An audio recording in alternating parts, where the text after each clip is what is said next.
Movie के starting में हम लोग देखते हैं एक फैमिली को। ये लोग कार से कहीं जा रहे हैं। रास्ते में हम एक ज़ॉम्बी भी देखते हैं। इस आदमी का नाम है जंग सियो। ये साउथ कोरिया की मरीन में कैप्टन है। ये अपनी बहन और अपने जीजा के साथ शिप पे जा रहा है। रास्ते में इनसे एक आदमी लिफ्ट मांगता है, लेकिन उस आदमी के शरीर पर खून देखकर ये लोग उसे लिफ्ट नहीं देते। तभी उस आदमी की बीवी भी आती है और उसके हाथ में एक बच्चा भी था। वो औरत बोलती है, कम से कम हमें नहीं तो हमारे बच्चे को ही अपने साथ लेके चले जाओ। लेकिन जंग सियोक उनकी मदद नहीं करता और वहाँ से गाड़ी भगा लेता है। इसके बाद हम लोग देखते हैं कि पूरे साउथ कोरिया में वायरस फैल चुका है, जिसकी वजह से सभी लोग ज़ॉम्बी बनते जा रहे हैं और बचे कुछ लोग अपनी जान बचाने के लिए ये शहर छोड़कर दूसरी जगह जा रहे हैं। यहाँ पर जंग सियोक अपनी बहन की फैमिली के साथ उस शिप पर पहुंच जाता है। ये शिप साउथ कोरिया से जापान जा रही थी। शिप में हम लोग देखते हैं कि जंग सियोक अपनी बहन से बात कर रहा था कि तभी उसका एक जूनियर आता है। उसे बताता है कि ये शिप जापान नहीं जा रही, बल्कि ये शिप अब हांगकांग जाएगी। जंग सियोक इस बारे में बात करने के लिए अपने सीनियर के पास जाता है। वो अपने सीनियर से ये पूछ रहा होता है कि आखिर ये हांगकांग क्यों जा रही है, कि तभी उसका एक और जूनियर आता है। वो बताता है कि जिस केबिन में सभी लोग बैठे हैं वहाँ पर एक ज़ॉम्बी इन्फेक्टेड आदमी ने सभी के ऊपर हमला कर दिया है। यहाँ हम देखते हैं कि जंग सियोक का जीजा, जिसका नाम है चुलमिन, ये यहाँ पर कुछ सामान लेने आया था, कि तभी ये देखता है कि आखिर लोगों में भगदड़ क्यों मच गई। वहीं हम देखते हैं कि जंग सियोक भागकर उस केबिन की तरफ जाता है और वो वहाँ देखता है कि उस केबिन के अंदर सभी लोग ज़ॉम्बी बन गए हैं। उसकी बहन को छोड़कर बाकी सभी लोग ज़ॉम्बी बन गए हैं, लेकिन उसकी बहन अपने बच्चे को गोद में लेकर बैठी हुई थी। जंग सियोक अपनी बहन को वहाँ से ले जाने की कोशिश करता है, लेकिन उसकी बहन नहीं मानती। वो अपने बच्चे को छोड़कर नहीं जाना चाहती थी। इसके बाद जंग सियोक ज़ॉम्बी से लड़ते लड़ते गेट तक पहुँचता है कि तभी वो देखता है कि सभी ज़ॉम्बी उसकी बहन के ऊपर अटैक कर देते हैं। अब वो यहाँ पर बिल्कुल बेबस था और वो कुछ नहीं कर सकता था। वो फाटक से उस केबिन का गेट बंद कर देता है कि तभी उसका जीजा चुलबीन भी वहाँ पर आ जाता है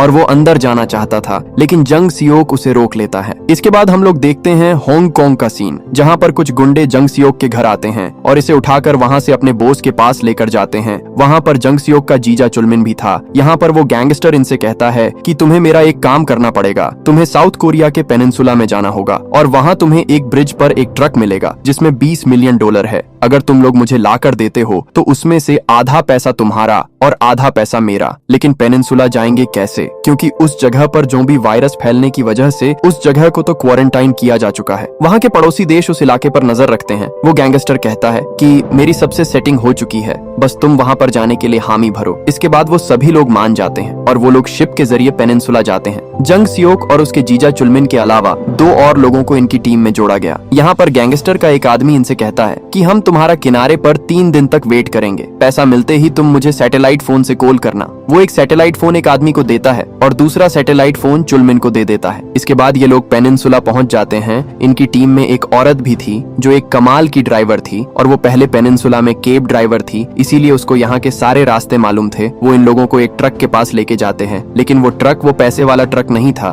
तभी जंग सियोक देखता है कि कांच की बिल्डिंग में बहुत सारे ज़ॉम्बी हैं, लेकिन अंधेरे की वजह से ये ज़ॉम्बी उन्हें देख नहीं पाते हैं। जंग सियोक कहता है कि उधर तो बहुत सारे ज़ॉम्बी हैं। इसके बाद जंग सियोक गाड़ी में बैठता है और वहाँ से निकल लेता है। इसके बाद इन लोगों को एक और ट्रक मिलता है और जब ये लोग उस ट्रक को खोल के देखते हैं तो उस ट्रक में बहुत सारे पैसे थे। ये वही ट्रक था जिसे ये लोग ढूंढने के लिए यहाँ पर आए थे, लेकिन इन लोगों के ऊपर एक लड़की निगरानी कर रही थी और इन लोगों को मालूम भी नहीं था। इसके बाद ये लोग ट्रक के ड्राइविंग सीट के पास जाते हैं और वहाँ पर देखते हैं कि वहाँ पर तो एक आदमी मरा हुआ है। चुलमिन उस आदमी को बाहर निकालने जाता है कि तभी वो आदमी चुलमिन के ऊपर अटैक कर देता है, क्योंकि वो आदमी नहीं एक ज़ॉम्बी था, जिसकी वजह से ट्रक का हॉर्न बज जाता है। लेकिन तुरंत जंग सियोक ज़ॉम्बी को मार देता है। हॉर्न की आवाज की वजह से वहाँ पर देखते ही देखते बहुत सारे ज़ॉम्बी आने लग जाते हैं। जंग सियोक कुछ ज़ॉम्बी को तो मारता है, लेकिन इतने सारे ज़ॉम्बी से लड़ने से बेहतर वहाँ से भगाना ही वो सही समझता है। वो लोग ट्रक को लेकर यहाँ से भागने लग जाते हैं। यहाँ पर ये लोग बहुत खुश होते हैं। इन्हें लगता है कि अब तो ये लोग करोड़पति बनने वाले हैं, लेकिन जमीन के रास्ते में कोई फ्लेयर फेंकता है, जिसकी वजह से बहुत सारे ज़ॉम्बी इनकी ओर आने लगते हैं। इतने सारे ज़ॉम्बी को देखकर ये लोग अपनी गाड़ी खूब रफ्तार में भगाते हैं, जिसकी वजह से इनकी गाड़ी क्रैश हो जाती है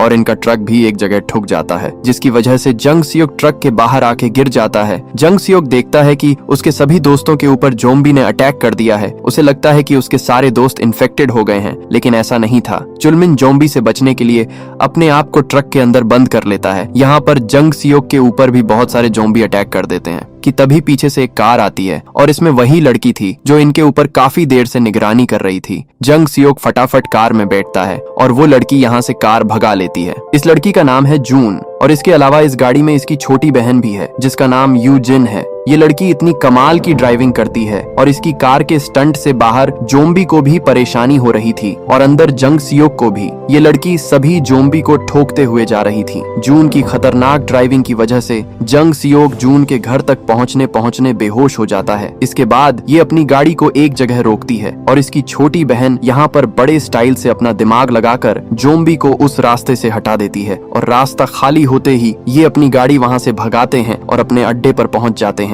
वहीं दूसरी तरफ जिन लोगों ने फ्लेयर फेंकी थी वो लोग ट्रक के पास आते हैं और वो लोग ट्रक को अपने साथ लेकर चले जाते हैं। जब जंग सियोक की आंख खुलती है तो वो देखता है एक आदमी को। ये आदमी जून का ग्रैंडफादर था। इसका नाम है किम। वो अपनी पोतियों से बोलता है कि मैंने तुम्हें जिस काम के लिए भेजा था तुम वो चीज तो लेकर आई नहीं और तुम इस आदमी को क्यों उठा लाए। तभी इनकी मम्मी भी आ जाती है और इस औरत को देखकर जंग सियोक को ये याद आ जाता है कि ये वही औरत है जिसने इससे 4 साल पहले लिफ्ट मांगी थी। लेकिन ये औरत जंग सियोक को नहीं पहचानती। इस औरत का नाम है मीन जंग। मीन जंग उस आदमी से पूछती है कि क्या तुम यूनिट 631 से हो। लेकिन ये आदमी कहता है कि मुझे नहीं पता यूनिट 631 क्या है, मैं तो हांगकांग से आया हूँ। तो वहीं हम दूसरी तरफ देखते हैं उन लोगों को जिन्होंने इस ट्रक को जंग सियोक से चुराया था। उन्हें ये नहीं मालूम था कि ट्रक में पैसे हैं। उन्हें लगा इस ट्रक में कोई खाने पीने की चीज है और वो लोग इसे अपने अड्डे पर लेकर चले जाते हैं। और मैं आपको बता दूं कि यही लोग हैं यूनिट 631। तभी ट्रक में से आवाज आती है और जैसे ही ये लोग ट्रक खोलते हैं इसमें ये लोग देखते हैं एक आदमी को। इसके बाद यूनिट 631 का जो हेड था जिसका नाम था सार्जेंट वांग,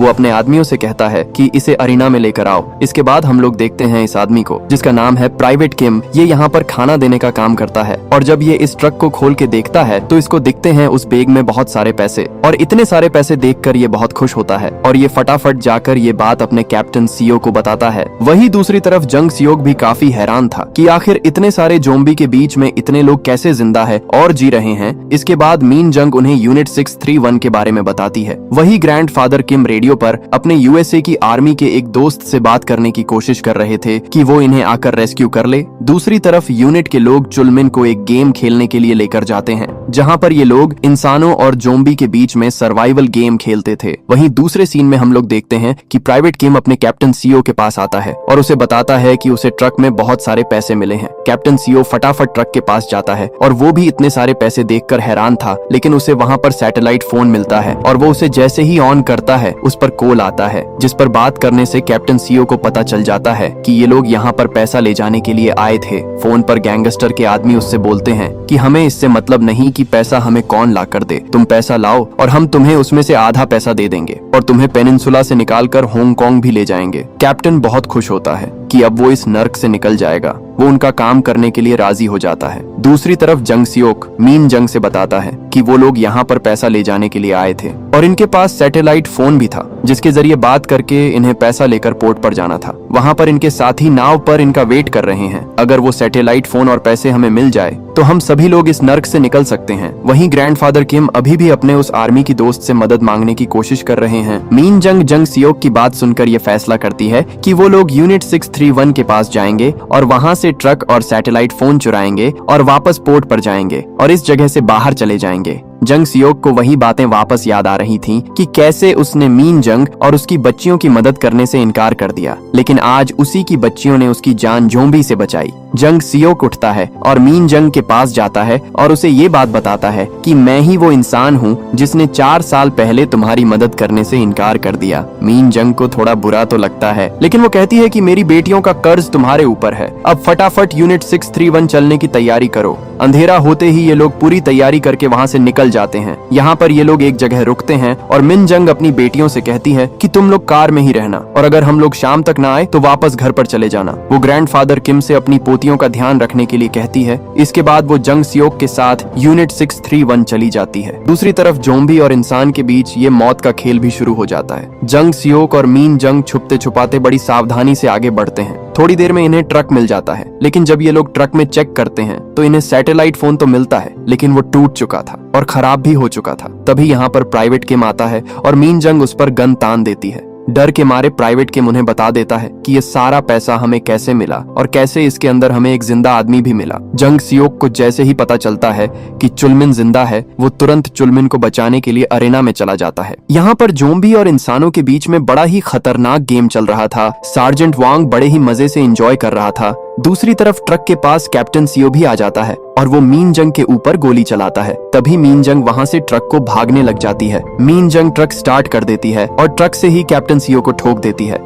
इसके बाद मीन जंग कैप्टन सियो की जेब से सैटेलाइट फोन निकाल लेती है, लेकिन यहाँ पर एक गड़बड़ हो जाती है। गोलियों की आवाज जोम्बी भी सुन लेते हैं और अब बहुत सारे जोम्बी यूनिट 631 की तरफ बढ़ रहे थे। वहीं दूसरी तरफ जंग सियोक भी उस अरेना में पहुंच जाता है जहां पर जोम्बी और इंसानों के बीच मौत का गेम चल रहा था। वो एंड मौके पर पहुंचता है और जोम्बी को मारकर चुलमिन को बचाकर वहां से भागता है कि तभी जंग सियोक के ऊपर एक जोम्बी अटैक कर देता है। चुलमिन के पास अब दो रास्ते थे, या तो वो यहाँ से भागकर अपनी जान बचा ले या तो सामने पड़ी बंदूक उठाकर जंग सियोक की जान बचाए। चुलमिन बंदूक उठाता है और जोम्बी को मारने लग जाता है। तभी सार्जेंट वांग चुलमिन को गोली मार देता है। यहाँ पर जंग सियोक जब देखता है कि उसके जीजा चुलमिन को गोली लग गई है तो वो एकदम सदमे में पहुंच जाता है, क्योंकि अब उसकी पूरी फैमिली खत्म हो चुकी थी। उसे कुछ समझ नहीं आ रहा था। तभी सर्जन वांग जंग सियोक को भी गोली मारने वाला था कि तभी वहाँ पर मीन जंग ट्रक लेकर आती है और जंग सियोक को ट्रक में बिठाकर वहाँ से ट्रक भगा लेती है। लेकिन शोर की वजह से यहाँ पर इतने सारे जोम्बी आ जाते हैं कि ये लोग इनके ट्रक को पूरा घेर लेते हैं और इनका ट्रक बिल्कुल आगे बढ़ ही नहीं पाता है। जंग सियोक गोलियां मारकर किसी तरह जोम्बी को दूर कर रहा था, लेकिन जोम्बी की तादाद बहुत ज्यादा थी। अब इनको लग रहा था कि शायद अब ये लोग नहीं बचेंगे। तभी यहाँ पर जून गाड़ी लेकर आती है और गाड़ी की लाइट जलाकर और हॉर्न बजाकर जोम्बी को अपनी तरफ बुलाती है। जैसे ही जोम्बी उसकी तरफ आते हैं, ये जोम्बी को ठोकने लग जाती है। जब सभी जोम्बी रोशनी की वजह से जून की गाड़ी की तरफ बढ़ते हैं तो पीछे से मीन जंग भी ट्रक को उन जोम्बी के ऊपर चढ़ाते हुए जाती है। इसके बाद ये लोग किसी तरह यहाँ से तो बच के निकल जाते हैं, लेकिन थोड़ी ही देर बाद पीछे से सार्जेंट वांग के आदमी आ जाते हैं और आसमान में फ्लेयर चलाकर पूरे इलाके में रोशनी कर देते हैं, जिसकी वजह से बहुत सारे जोम्बी लाइट को देखकर यहाँ पर आने लग जाते हैं। सार्जेंट के सभी आदमी उन लोगों का पीछा करने लगते हैं। अब इन लोगों को जोम्बी के साथ साथ उन गुंडों से भी बचाना था। कुछ गुंडों को तो जून अपनी कमाल की ड्राइविंग से ठिकाने लगा देती है। अगर जून कमाल की ड्राइवर थी तो उसकी माँ भी उससे कम नहीं थी। वो भी बड़ी समझदारी से ड्राइविंग करती है और ट्रक को जोम्बी से भी बचाती है और उन गुंडों से भी। जंग सियोक उन गुंडों को मारता है और वो भी अपने दिमाग का इस्तेमाल करके सर्जेंट के सारे प्लेन को फ्लॉप कर देता है। इसी बीच इनका ट्रक उसी कांच की बिल्डिंग से होकर गुजरता है जिसमें बहुत सारे जोम्बी जंग सियोक ने देखे थे। जंग सियोक बिल्डिंग के ग्लास पर गोलियां चला देता है, जिसकी वजह से सारे जोम्बी बाहर आ जाते हैं और सार्जेंट की गाड़ी को घेर लेते हैं। थोड़ी देर में वो लोग सार्जेंट का काम तमाम कर देते हैं। इसके बाद ये सभी लोग पोर्ट तक पहुंचने ही वाले थे कि तभी वहां पर कैप्टन सियो आ जाता है और वो जून की गाड़ी को थोपकर जून को गन पॉइंट पर रख लेता है। वो सभी से कहता है कि सैटेलाइट फोन और ये सारा पैसा मुझे दे दो। लेकिन जब ही यूजिन अपनी रिमोट कंट्रोल कार से कैप्टन सियो का ध्यान भड़काने की कोशिश करती है, किसी तरह जून तो उसकी पकड़ से छूट जाती है, लेकिन कैप्टन सियो यूजिन के ऊपर गोली चला देता है। यूजिन को बचाने के लिए ग्रैंडफादर किम यूजिन के सामने आ जाते हैं और ग्रैंडफादर किम को गोली लग जाती है। मीन जंग कैप्टन सियो के ऊपर गोली चलाने वाली थी, लेकिन कैप्टन सियो मीन जंग के टांग पर गोली मार देता है। जब तक जंग सियो उसे रोकता, वो पैसे वाला ट्रक लेकर वहाँ से भाग जाता है। अब इन लोगों की आखिरी उम्मीद भी खत्म हो जाती है, इसलिए ये लोग काफी ज्यादा दुखी थे। वही कैप्टन सियो खुश था और थोड़ी देर में वो पोर्ट पहुंच जाता है और जैसे ही वो उस ट्रक को नाव में लेकर जाता है, गैंगस्टर का आदमी सोचता है कि पैसे तो मिल ही गए, इसीलिए वो कैप्टन सियो को मार देता है। आखिर था तो वो भी गुंडा, लेकिन कैप्टन सियो भी कम नहीं था।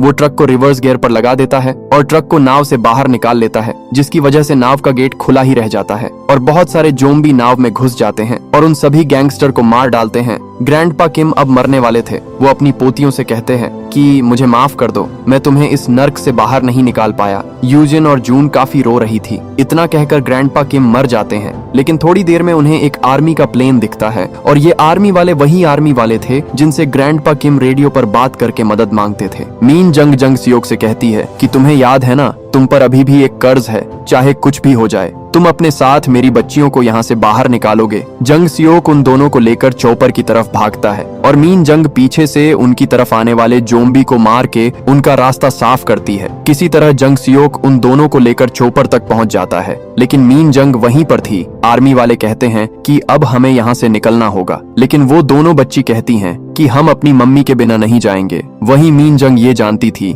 कि अब वो छोपर तक नहीं पहुंच सकती, इसीलिए वो ट्रक में घुस जाती है और अपने आप को मारने का डिसाइड करती है। वहीं दूसरी तरफ जून आर्मी वालों के ऊपर गन पॉइंट करके कहती है कि मेरी मम्मी के बिना हम यहाँ से नहीं जाएंगे। मीन जंग अपने आप को मारने वाली थी। वहीं जंग सियोक को इस बात का एहसास था कि अपनी फैमिली को खोने का दुख कितना होता है, क्योंकि उसने भी अपनी फैमिली खोई थी। वो यूजिन से कहता है कि तुम यहीं पर रुको, मैं तुम्हारी मम्मी को बचा के लेके आता हूँ। इसके बाद जंग सियोक मीन जंग की तरफ भागने लगता है। मीन जंग जैसे ही देखती है कि जंग सियोक उसकी तरफ आ रहा है, वो मरने का प्लान कैंसिल करती है और उन जोम्बी को मारने लगती है और उस ट्रक से निकलकर भागने लगती है। जंग सियोक मीन जंग की तरफ आने वाले जोम्बी को मारता है और मीन जंग धीरे धीरे करके चोपर की तरफ पहुंच जाती है। अब ये सभी लोग जोम्बी से बच जाते हैं और चोपर में बैठकर इस नर्क से बाहर निकल जाते हैं और इसी के साथ इस मूवी का एंड हो जाता है।